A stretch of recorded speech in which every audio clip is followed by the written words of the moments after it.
আসসালামু আলাইকুম শিক্ষার্থীবৃন্দ, সবাইকে স্বাগতম ম্যাথমেটিক্স 3 ক্লাস করার জন্য। সবাইকে আজকে আমরা ম্যাথমেটিক্স 3 কনিক নামক যে অধ্যায়টা আছে ওই অধ্যায়ের উপবৃত্ত বিষয়ক একটা রচনামূলক অঙ্ক করার জন্য সবাইকে বলছি। তো আজকে আমরা উপবৃত্তের একটা যে রচনামূলক অঙ্ক নিয়েছি, সেই অঙ্কটা বইতে যে নম্বর আছে আমি ওটা লিখিনি, কারণ সবার কাছে একই লেখকের বই নাও থাকতে পারে।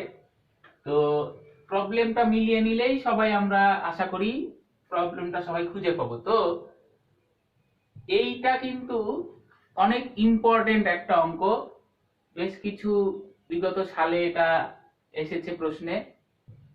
তো এটার মাধ্যম দিয়ে আমরা যেই জিনিসটা জানতে পারবো, উপবৃত্তের বড় বড় যত অঙ্ক আছে সবকটা সলভ হবে, এটা এমন একটা অঙ্ক। তাছাড়াও এই অঙ্কটার মাধ্যমে আমরা বিগত যেই সেমিস্টারে সরল রেখার অঙ্ক করেছি সেটারও কিছু জ্ঞান অর্জন হবে। তো আমরা অঙ্ক করতে করতে আরো বেশ কিছু কথা বলবো। তো সবাইকে ভিডিওটা মনোযোগ দিয়ে শেষ পর্যন্ত দেখার জন্য অনুরোধ জানাচ্ছি। অঙ্কটা আমি আগে পড়ি। পি এর কোন মানের জন্য x square by p plus y square by 25 সমান সমান 1, উপবৃত্তটি 6,4 এটা একটা বিন্দু দিয়ে অতিক্রম করে। এর উৎকেন্দ্রতা এবং উপকেন্দ্রের অবস্থান নির্ণয় করো।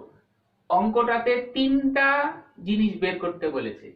পি এর কোন মানের জন্য, তার মানে পি এর একটা মান বের হবে। আমাকে বের করতে বলেছে উৎকেন্দ্রতা, মানে ওই যে ই। আমাকে বের করতে বলেছে উপকেন্দ্রের অবস্থান, মানে উপকেন্দ্রের স্থানাঙ্কটা। এই তিনটা জিনিস আমাকে বের করতে হবে। প্রথমে আমি প্রদত্ত সমীকরণ বলে সমীকরণটা তুলেছি। তোলার পরে সমীকরণটা আমরা একটা নাম্বার দিয়েছি। এখন এখানে একটা লাইন লেখা আছে, যেহেতু উপবৃত্তটি 6,4 বিন্দু দিয়ে যায়। এইখানে একটা গুরুত্বপূর্ণ কথা না বললেই না, এটা আমাদের বেসিক একটা কথা। যখন কোনো রেখা, হতে পারে সেটা সরল রেখা, হতে পারে সেটা বক্ররেখা, যখন কোনো রেখা কোনো বিন্দু দিয়ে পাস করে মানে অতিক্রম করে। ইংরেজিতে যদি বলি পাসিং থ্রু দ্য পয়েন্ট, আমি একটু ছবি না আঁকালেই না, এখানে একটা বিন্দু আছে, আমি একটা রেখা আঁকিয়ে দিলাম।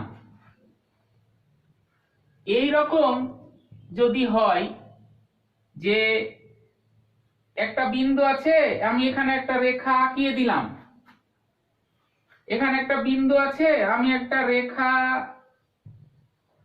আঁকিয়ে দিলাম, এখানে একটা বিন্দু আছে, একটা সরল রেখা আঁকিয়ে দিলাম।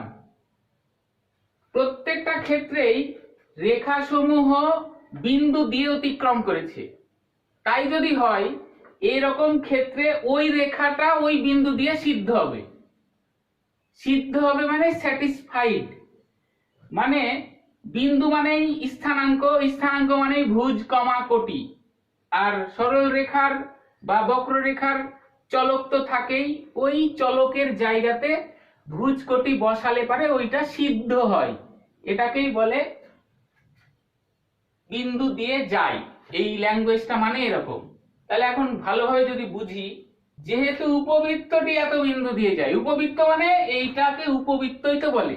এটা যেহেতু উপবৃত্তের সমীকরণ, তাহলে এটাই উপবৃত্ত।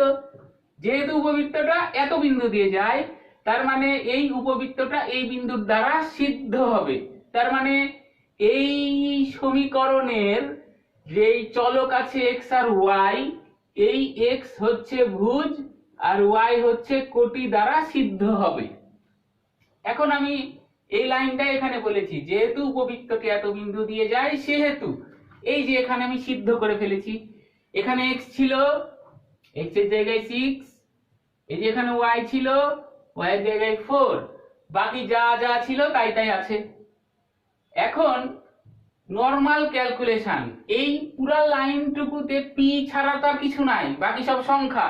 তার মানে একটু ক্যালকুলেশন করে বুঝাই যাচ্ছে যে পি এর একটা মান বের হবে। এই মানটাই আমার, এই যে পি এর কোন মানের জন্য, ওটা একটা উত্তর হয়ে গেল। এখন ক্যালকুলেশনটা আমরা বুঝি। 6 এর স্কয়ার 36, 4 এর স্কয়ার 16, 25 তো ছিলই, 1 তো আছেই।